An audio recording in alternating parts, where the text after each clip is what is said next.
É hora da entrevista do dia com a Denise Campos de Toledo. E vamos falar sobre as relações do governo com os militares, o bolsonarismo e a atuação política de Lula. Eu converso com o Cláudio Couto, que é cientista político da FGV. Cláudio Couto, boa noite. Cláudio, me ouve? Sumiu o som.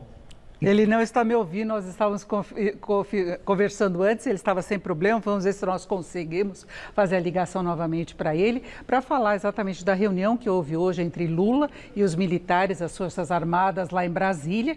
Não é as informações que nós tivemos, já conferimos há pouco numa matéria, é que não foi discutida a questão. Agora me ouve, Cláudio? Agora sim, não sei, algum probleminha aqui, agora o som voltou. Isso, então vamos falar, eu estava antecipando que nós vamos falar da reunião de hoje, né, que Lula teve com os militares, com a participação do presidente da Fiesp, Josué, e em princípio eles não tocaram na questão do dia 8 de janeiro, dos atos golpistas, não é? Depois José Múcio saiu falando que se houver envolvimento de militares são questões pontuais e não das Forças Armadas. Você vê nessa postura, pelo menos aparente, uma tentativa de pacificação mesmo? Quanto a isso não há dúvida, né? Claramente essa declaração do Múcio, como já havia sido antes, né? A declaração do Celso Amorim, que é bom a gente lembrar que, além de chanceler, também já foi ministro da Defesa e hoje é um assessor especial do Lula, está muito próximo ali dele, esteve próximo dele durante todo esse período aí, no interregno das suas presidências, né? Ele tinha dado também uma declaração que ia exatamente nessa direção, né? De que não havia nada de grave, que se fosse para haver realmente envolvimento militar, a coisa teria ido muito mais longe. Então, acho que é um momento, pelo menos do ponto de vista das declarações públicas, de botar panos quentes na história, de tentar avançar sem ficar aí, digamos, criando mais atritos públicos. Eu digo isso porque a gente não tem como saber nesse momento se não terá havido pelo menos alguma conversa mais séria e mais reservada do presidente Lula com os comandantes militares, né? Porque as declarações que ele deu logo após o episódio lá da intentona do 8 de janeiro, as declarações foram declarações bem duras, apontando o dedo para os militares e mostrando que eles teriam ali uma responsabilidade, sim, no que houve, por conta tanto da sua passividade na invasão, né, dos palácios dos três poderes, como também por permitir ali o acampamento de golpistas durante meses à frente dos quartéis das instalações militares. Bom, a posição isolada de alguns militares, inclusive que não estão mais na ativa, essas posturas estão sendo investigadas. Agora, tem coisas mal esclarecidas, por exemplo, em relação ao quartel em Brasília, a proteção que teria dado aos acampados, mesmo na noite de 8 de janeiro, quando se tentou desmontar todo o acampamento e, segundo informações da polícia, o quartel não teria permitido, não é? Exato, na verdade tem até a imagem disso, né? Uma fileira de soldados e ainda 2 blindados parados ali à frente do quartel para impedir que a polícia do Distrito Federal entrasse naquela área para poder fazer a detenção daquelas pessoas. O que havia sido uma determinação judicial, uma determinação do Supremo Tribunal Federal por meio do ministro Alexandre de Moraes. Então, aquilo produziu uma situação de não acatamento dessa decisão do Supremo. E ao que consta foi uma adesão do próprio, e é difícil que não tenha sido, né, de quem comandava aquele quartel, que é, na realidade, o atual comandante do Exército.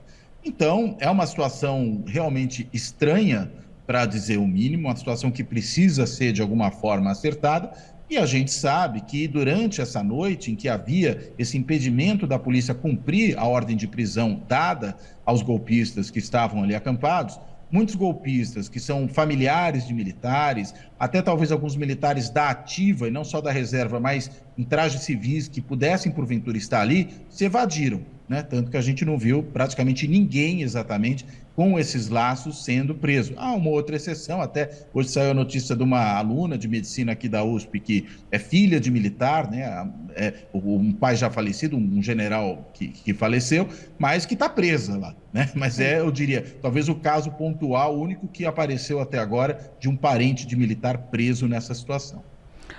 Agora, não há riscos, né, institucionais com a politização que houve das Forças Armadas, que é uma realidade, sem dúvida alguma. A gente vê o governo sendo desmilitarizado, né, a demissão de muitos militares, mudança também nas polícias, Polícia Rodoviária Federal, a Polícia Militar, mas tem essa questão nas Forças Armadas. Como é que se pode chegar a uma situação mais pacífica mesmo, em que se diminua essa politização? Olha, eu acho que na realidade é tendo ações continuadas, primeiro, claro, de desmilitarização da administração pública. E quando eu me refiro à administração pública, estou me referindo, claro, à área civil da administração pública. O líder do governo na Câmara, o deputado José Guimarães, ele mencionou que chegaram números agora atualizados que dão conta de 20 mil militares em cargos no governo. É um número, assim, estapafúrdio.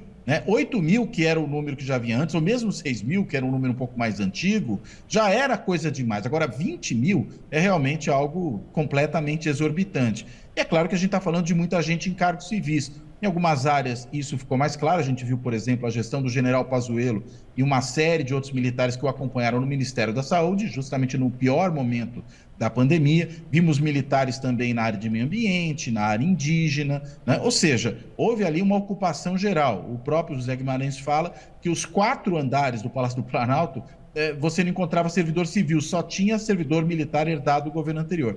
Então, claro, é preciso afastar os militares dessas tarefas que eles nem sabem fazer direito, né? E mais, evitar com isso que a política influencie nos quartéis. Existe aquele chavão segundo o qual, se a política entra por uma porta no quartel, a disciplina sai pela outra. E foi isso que a gente viu aí, inclusive nesses últimos episódios, considerando a condescendência ou até mesmo a passividade dos militares com os golpistas. E, Cláudio, como é que você vê o futuro do bolsonarismo? A gente vê as operações da polícia tentando identificar quem participou dos movimentos, dos atos do dia 8, quem financiou, quem coordenou, quem atuava através das redes sociais, ou as redes de financiamento, mas a gente vê muita força ainda política do ex-presidente Bolsonaro. E Valdemar Costa Neto, de uma forma até surpreendente hoje, em entrevista, ele disse que está ansioso pela volta do ex-presidente Bolsonaro e também de Michele, que mostrou muito carisma para os dois participarem como lideranças do partido, viajando pelo país. Que futuro você vê para Bolsonaro e o bolsonarismo? Bem, só começando pela fala do Valdemar da Costa Neto, acho que não dava para ele falar coisa muito diferente disso, né? Então, na realidade, está procurando aí contemporizar.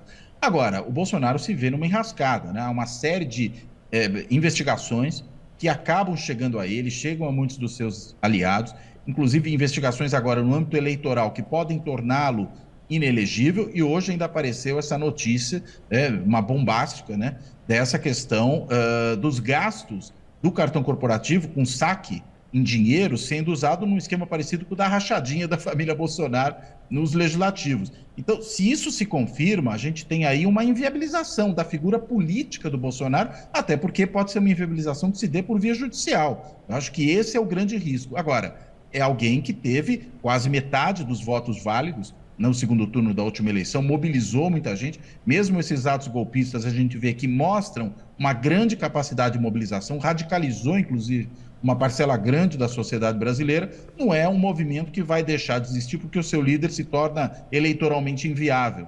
Ele vai continuar aí presente. A questão é saber quem vai captá-lo. E se quem vier a captá-lo, não pode ser eventualmente até uma liderança mais moderada, que contribua também para um retorno desse setor da sociedade brasileira, uma postura também de maior moderação, de uma direita mais moderada e não da extrema-direita que o bolsonarismo representa. A ver, eu acho que o futuro judicial do Bolsonaro e de alguns membros da sua família é o fator decisivo para a gente saber o futuro do próprio bolsonarismo.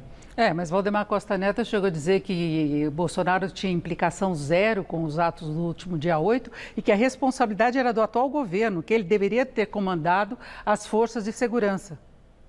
Olha, o Valdemar Costa Neto é do tipo que vende cortador de grama para beduíno, né?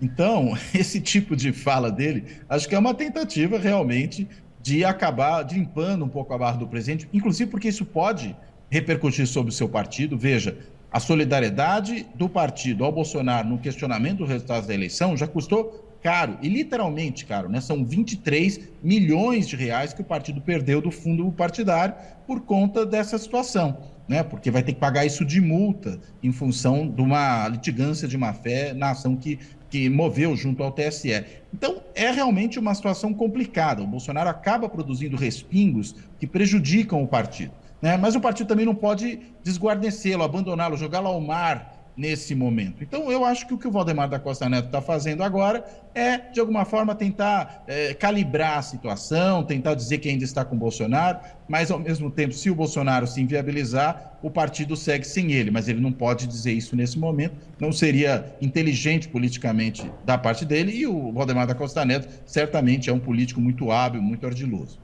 Agora, Cláudio Couto, eu queria sua avaliação em relação à atuação do presidente Lula nessas primeiras semanas, em meio a todo esse tumulto, não só na relação com os militares, com os atos dia 8, mas politicamente mesmo, né? O discurso dele nas várias áreas, essa rixa que tem com o mercado financeiro, em vez de tentar buscar apoio, ele tem provocado mais incertezas. Mas como você vê a atuação em geral?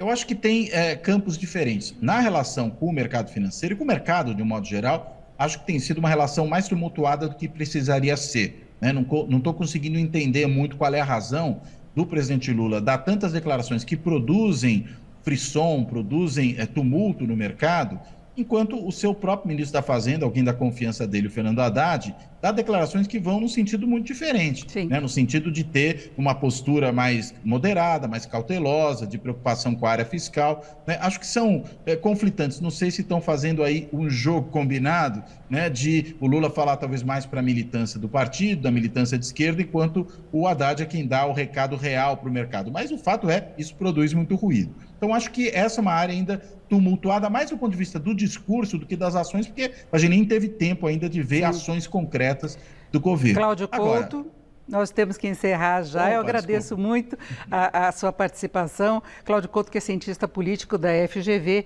e AESP. Muito obrigada, boa noite. Obrigado, Denise, boa noite. Com vocês.